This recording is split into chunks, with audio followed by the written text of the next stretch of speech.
Good morning. Thank you, Fabio, for that introduction and for inviting us to come and speak to your organization.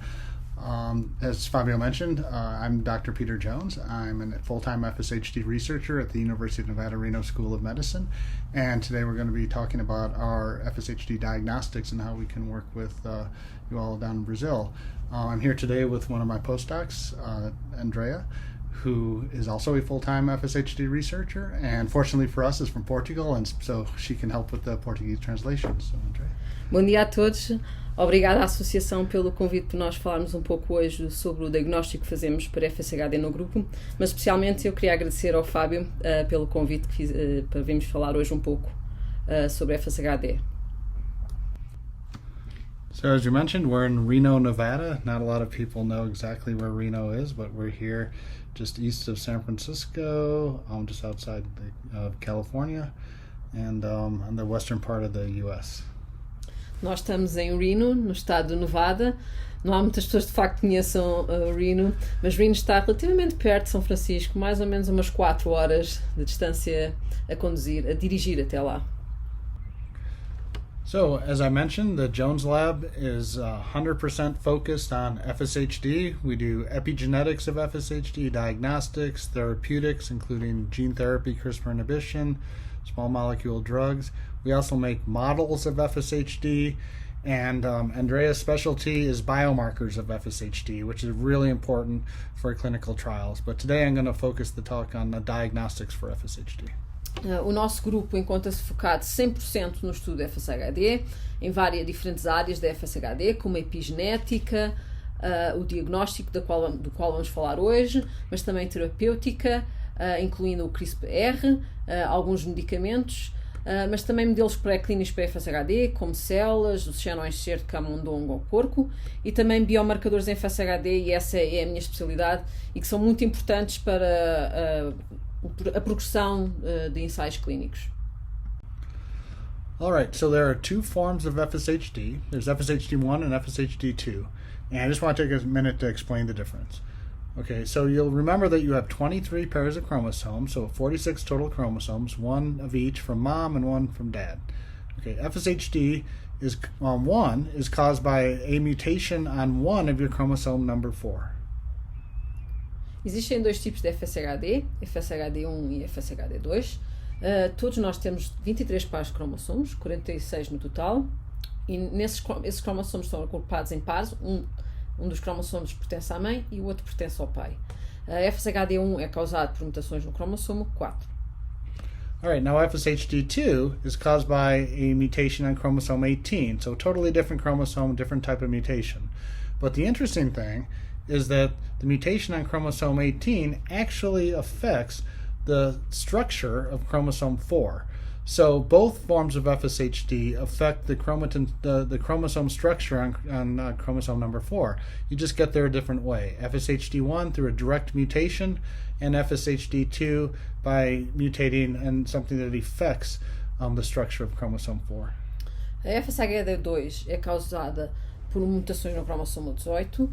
E apesar de FSHD2 ser causada por mutações num cromossomo diferente, estas alterações resultam também numa alteração da estrutura no cromossomo 4. Portanto, ambas, a FSHD1 e a FSHD2, são causadas por alterações na estrutura do cromossomo 4. Mas no caso da FSHD1 é de uma forma direta, enquanto no caso da FSHD2 é de uma forma indireta por mutações no cromossomo diferente. Okay, so what is this mutation on chromosome 4?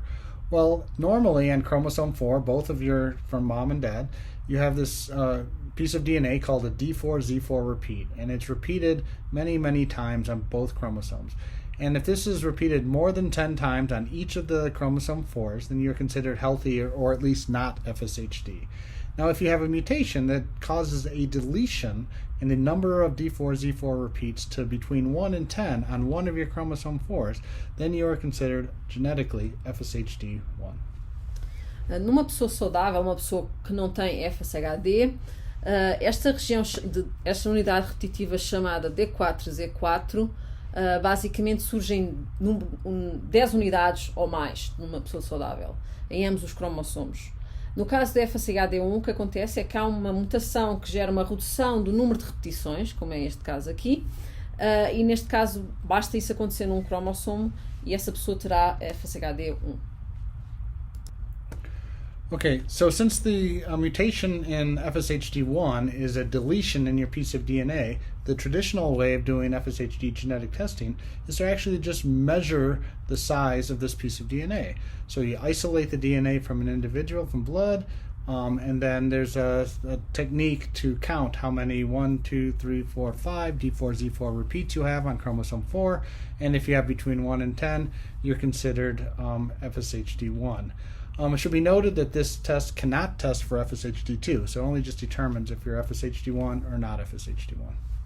Dado que a FSHD1 é causada por uma redução no número de repetições D4Z4, o diagnóstico genético tradicional é basicamente medir o número de unidades que existe neste pedaço de DNA. Por isso, o que acontece é isola-se o DNA do sangue e depois há uma técnica para se poder medir esta quantidade. Contudo, esta técnica não permite distinguir entre FSHD1 e FSHD2. All right, so how does this lead to FSHD? Well, so the size of this D4Z4 repeats actually determines the activity state of this part of the genome. And so if you have more than 10 repeats, the activity is off and the gene expression is off. So both healthy chromosomes are off. And then in FSHD1, the non-contracted chromosome is off. But when you have the contraction that causes FSHD1, you lose the signal to turn this off, and this is now on. And so there's a change in activity state. And FSHD, one of your chromosome 4s is on, and the other one is off. No caso de FSHD, o que acontece é que esta região que tem este número de repetições do genoma costuma estar desligada. E no caso de FSHD1, como há esta redução do tamanho, o que acontece é que o sinal que permite que esta região esteja desligada torna-se ativado e, portanto, esta região fica ligada para a expressão de um gene que causa a doença.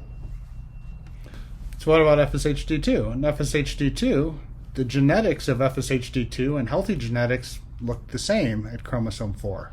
But I told you previously that they're both linked to chromosome 4. So, genetically, you cannot tell the difference between FSHD2 and FSHD1.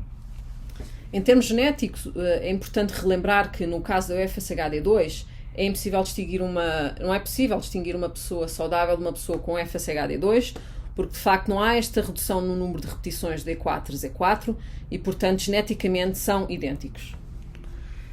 But I told you, remember, that it's the activity at chromosome 4 that is what's important. So in FSHD2, because the mutation on chromosome 17 is a mutation in the machinery or the proteins that turn off expression, you've now lost the ability to turn off chromosome 4. So both chromosome 4s are now on in FSHD2. So now you can see there's a very distinct difference between the activity state of chromosome 4 and FSHD2 versus healthy. Plus, you can also see there's a difference between FSHD2 and FSHD1 because both chromosome 4s are on in FSHD2, where only one chromosome 4 is on in FSHD1.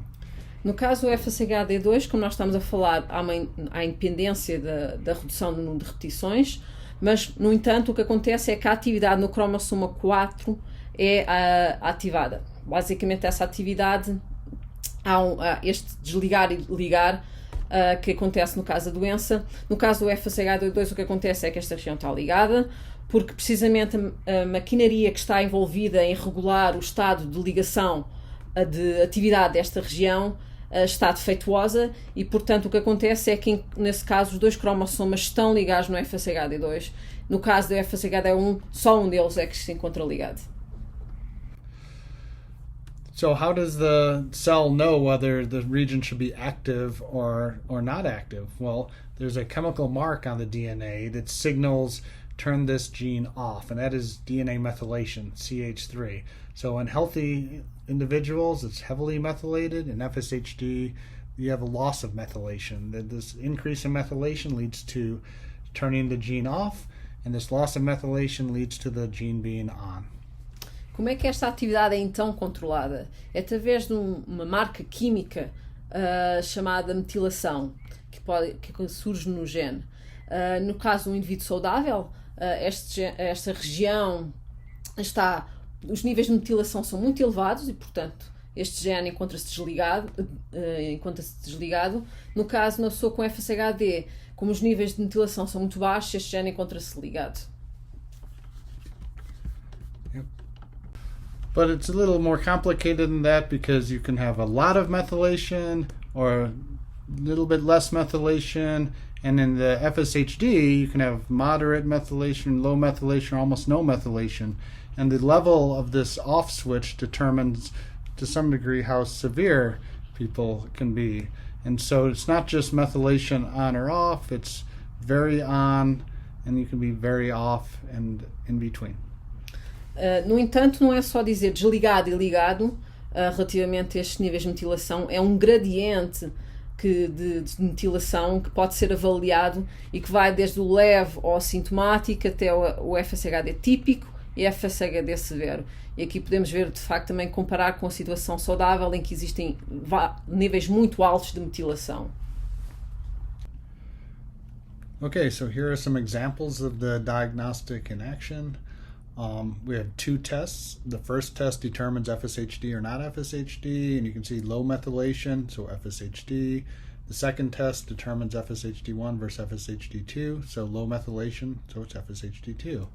In this individual, the first test had low methylation, so it's FSHD.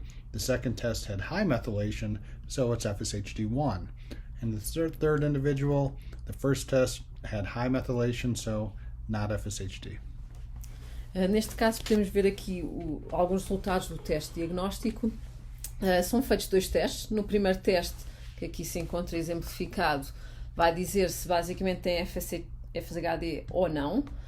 E o segundo teste consegue diferenciar entre FSHD1 versus FSHD2. Neste caso deste indivíduo, quando há níveis baixos de metilação, obviamente isso significa que esse indivíduo tem FSHD. E se os níveis de metilação no segundo teste forem também baixos, significa que tem FSHD2. No entanto, neste segundo indivíduo o que temos é níveis baixos de metilação no primeiro teste, portanto significa FSHD, mas no segundo teste os níveis de metilação são altos, o que significa que tem FSHD1. Neste terceiro exemplo, este indivíduo basicamente tem níveis altos de metilação e isso significa então logo no primeiro teste que não tem FSHD. Now, it's all very complicated. FSHD is a very complicated disease, but if you want to learn more, we have a website called myfshd, myfshd.org, and you can go and select the language in the upper right. You can see the different languages, and for example, you can select Portuguese. Nós entendemos que isto é um pouco complicado para entender assim neste momento, mas qualquer informação adicional que vocês queiram ter, podem seguir no nosso website, o myfshd.org, e podem escolher a língua que querem usar para poder entender o que é descrito no site. Now, be careful though, because it's an online translator that's automatically translated, so Andrea tells me that this is not quite an accurate, so just be aware it's not completely accurate, but I think you get a lot of information still good. O Peter estava agora a explicar que apesar de poderem conseguir ter muita informação aqui importante para vocês tirarem algumas das vossas dúvidas, este site foi feito com tradução na internet e portanto algumas coisas não estão, a tradução não está feita completamente correta para aquilo que queremos dizer. Okay, so now we have started a worldwide FSHD testing program out of our lab, and here's our team that's doing the testing. We've already been able to successfully test individuals from 54 countries and more than 1,100 individuals, including individuals from Brazil and Argentina. O programa de diagnóstico do nosso grupo já se expandiu para o resto do mundo, essencialmente a 54 países, entre os quais o Brasil e também a Argentina, e esta é a equipa que está a trabalhar neste projeto, em particular do diagnóstico. Okay, so why are diagnostics so important? there's no treatment for FSHD, so why does it matter if you have FSHD? Well, we think it's very important because, for your own personal knowledge about your own health, right? How to live your life, lifestyle, family planning. If you know that something's wrong with you, it's important to know, is this FSHD or is it something else? If you have an incorrect diagnosis, maybe you think it's FSHD, but it's actually something else, maybe there's a treatment for that other disease, or maybe you're at risk for something else because you have the wrong diagnosis. So there are a lot of reasons I think it's important for people to get the correct FSHD diagnosis, positive or negative. A questão é porque é que é importante diagnosticar pessoas com FSHD quando ainda não há uma cura. Em primeiro lugar, obviamente, é importante porque vocês podem ter um conhecimento pessoal sobre o vosso estado de saúde, podem planejar de forma diferente a vossa família ou também definir um estilo de vida diferente, mas também um diagnóstico incorreto pode afetar de forma adversa a vossa saúde, porque pode ser uma doença diferente que tem um risco diferente, ou pode até ser uma doença para a qual já existe uma cura. So why are we doing this, right? I get asked that all the time. The question is, why are you just offering to help people? And so, when we got into FSHD research, it's because an FSHD patient, that was my first grad student actually, was diagnosed, and he asked us to help. And we started helping, and we've gotten to know many people around the U.S., around the world with FSHD and their families. And we realized, wow, through this diagnostic technique, we actually can help people. And we can help people directly, like today. And, as a researcher, we can go an entire career, 20, 30 years, and your work may or may not help people. And it sure, normally isn't going to help people today. And with this diagnostic, we realized that, well, this is something, we may not be able to cure you or treat you today, but we can give you information about yourself and your family and your loved ones in respect to your FSHD status. And this can help you plan for your lifestyle, plan family. It can help you do a lot of things. And so this is actually important, or maybe you don't have FSHD. And so this is just really important information that we can give you now. And it's the best we can do right now, but it's actually, we feel quite blessed that we're able to have this technology and use it to help people like yourselves. E como o Peter estava a dizer, porque é que é tão importante nós fazermos este diagnóstico? Porque de facto é o primeiro passo para poder identificar as pessoas que têm a doença, para poder ajudar-vos a planear a vossa vida, planear o estilo de vida, família, como querem construir a vossa família. E, regra geral, em ciência, nós não costumamos ter esta oportunidade de poder ajudar diretamente os pacientes. Regra geral, estamos muito longe ainda de poder fazer algo que tenha um impacto na vida das pessoas. E neste caso, de facto, é muito, muito bom nós podermos, de facto, fazer algo que amanhã pode influenciar as pessoas com FSHD, ajudá-las a planear a vida.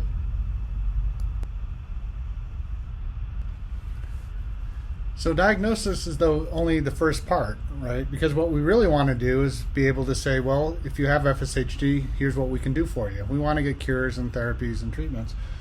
So it's important from a community standpoint, because how are you going to do that? Well, we need to actually find out how much FSHD there is in the population. We need to get FSHD patients into registries. The more people in a population with FSHD, the more interested pharmaceutical companies are going to be to get involved in developing therapies. And then ultimately to get develop clinical trials in the country. If a company needs to know how many people have FSHD, are they registered, are they interested in taking part in clinical trials?